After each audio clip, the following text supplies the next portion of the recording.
ముందే పనిష్మెంట్ సెల్లో వేసేసి 22 అవర్స్ ఆయన్ని లాక్డ్ డోర్లో పెట్టేసి ఎవరు కలవకుండా ఒక 60 కెమెరాలు కెమెరాలు పెట్టేసి అలా చేయటము ఎవరైనా చార్లెస్ శోభరాజో లేకపోతే పెద్ద పెద్ద క్రైమ్స్ చేసే వాళ్ళని చూసేటట్టుగా they are taking him to that level. So అది అంత ఇంత ఫాల్స్ కేసెస్లో అంత చేయడం అవసరం? ఇంకా ప్రూవ్ కూడా అవ్వలేదు కదా, మనం రిమాండ్ మీద కదా తీసుకొచ్చారు, ఇంకా అలిగేషన్స్ ప్రూవ్ కాలేదు కదా, మరి ఎందుకు అంత పనిష్ చేస్తున్నారు ఫిజికల్గా? అయితే వంశీపై పెట్టిన కేసు విషయంలోనూ పంకజశ్రీ స్పందించారు. ఆ కేసు సమంజసంగా లేదని అభిప్రాయపడ్డారు. 2 సార్లు ఎమ్మెల్యేగా సేవలందించిన వంశీ తన సొంత డబ్బుతో ఎన్నో సేవా కార్యక్రమాలు కూడా చేశారని పంకజశ్రీ గుర్తు చేశారు. వంశీ గారు 2 సార్లు ఎమ్మెల్యేగా ఎలక్ట్ అయ్యి మాకు ఓన్గా మా అరుణ మెమోరియల్ ట్రస్ట్లో మా సొంత డబ్బుతో అన్ని కోట్లు ఖర్చు పెట్టి మేము సర్వీస్ చేస్తుంటే ఈరోజు జస్ట్ 20,000 కోసం ఆ కంప్లైనెంట్ సత్యవర్ధన్ అనే అతన్ని మేము ఎక్స్టార్షన్ చేసాము అని పెట్టారు.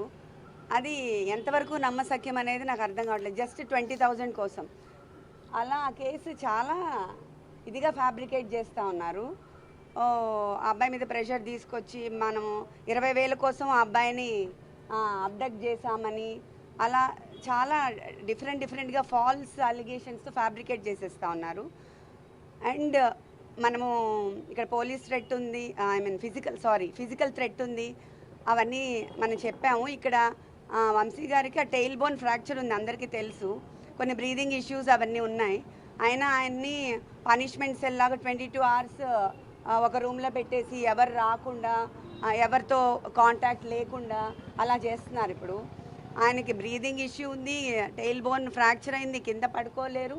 బట్ కావాలనే వాళ్ళు ఇట్లా పనిష్మెంట్ సెల్లో పెట్టి చాలా ఫిజికల్గా they are making him suffer అనమాట. సో ఇది ఎంతవరకు కరెక్టో అది మనకి పబ్లిక్ అందరికీ తెలియాలి అని నేను చెప్తున్నాను. వల్లభనేని వంశీ అరెస్టుపై హోంమంత్రి అనిత స్పందించారు. ఆధారాలన్నీ పక్కాగా ఉండటంతోనే పోలీసులు రంగంలోకి దిగారని, అరెస్టు చేశారని మంత్రి తెలిపారు. బాధితులు ధైర్యంగా ముందుకు వచ్చి ఫిర్యాదులు చేయడంతోనే పోలీసులు చర్యలు చేపట్టారని మంత్రి వివరించారు. ప్రస్తుతం రిమాండ్లో ఉన్న వంశీ ఈ విషయాన్ని కోర్టు ద్వారా తేల్చుకోవాలని మంత్రి సూచించారు. తాము కక్ష సాధింపులకు పాల్పడుతున్నామనే వ్యాఖ్యలను మంత్రి అనిత ఖండించారు. మాజీ సీఎం జగన్ ఆరోపణలపై స్పందిస్తూ దయ్యాలు వేదాలు వల్లిస్తున్నాయని మండిపడ్డారు. విషయం ఏంటంటే ఎవిడెన్సెస్ ఉన్నాయి, ఎవరైతే కంప్లైంట్ పెట్టారో కంప్లైంట్ దారుడు తాలూకా ఎవిడెన్స్ ఉంది, అవన్నీ ఉన్న తర్వాతనే ఈరోజు పోలీస్ డిపార్ట్మెంట్ వాళ్ళు కూడా అరెస్ట్ చేయడం జరిగింది, కోర్టుకు ప్రొడ్యూస్ చేయడం జరిగింది, కోర్టు వాళ్ళు కూడా రిమాండ్ విధించడం జరిగింది. ఈరోజు అతను ఏ వాదైతే వాదించుకున్నారనుకుంటున్నారో ఆయన వాదించుకుంటున్నారు, అదంతా అనవసరం. ఈరోజు మాట్లాడితే బయటకు వచ్చి ఒక ఎస్సీ దళితుడుని ఇలా భయపెట్టారు అలా భయపెట్టారని మాట్లాడుతున్నారు. ఈరోజు భయపెట్టింది వాళ్ళు, బెదిరించింది వాళ్ళు, అతనికి ఆశ చూపిస్తున్నది వాళ్ళు, ఎట్టి పరిస్థితుల్లోని బయటకు వచ్చి ఇలా చెప్పకపోతే చంపేస్తామని చెప్తుంది వాళ్ళు.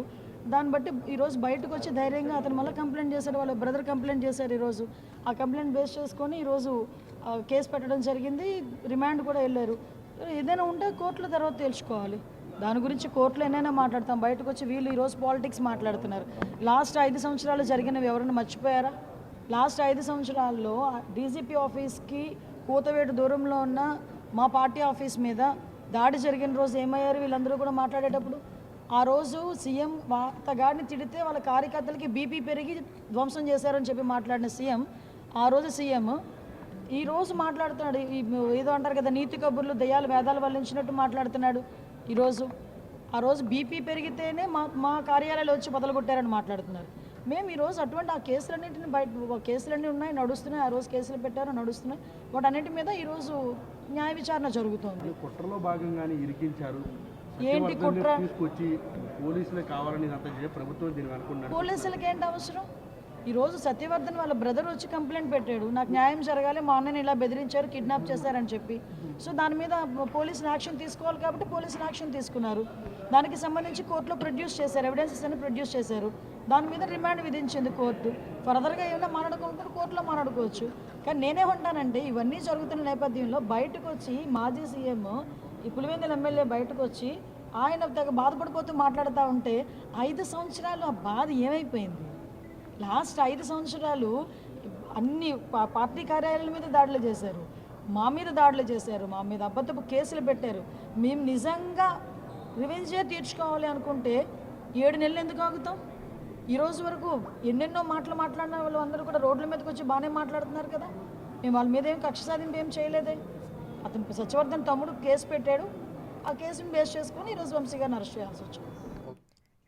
సత్యవర్ధన్ తమ్ముడు ధైర్యంగా ముందుకు వచ్చి తన సోదరుడిపై జరిగిన దాడిపై ఫిర్యాదు చేయడంతోనే పోలీసులు చర్యలు చేపడుతున్నారని మంత్రి అనిత స్పష్టం చేశారు. గత 5 సంవత్సరాల్లో జరిగిన దాడుల విషయం మాజీ సీఎంకు గుర్తులేదా అని మంత్రి అనిత ప్రశ్నించారు. ఎన్నో తప్పుడు కేసులు పెట్టారని గుర్తు చేశారు. కక్ష సాధింపులు చేయాలి అనుకుంటే 7 నెలల పాటు ఎందుకు ఆగుతామని మంత్రి ప్రశ్నించారు.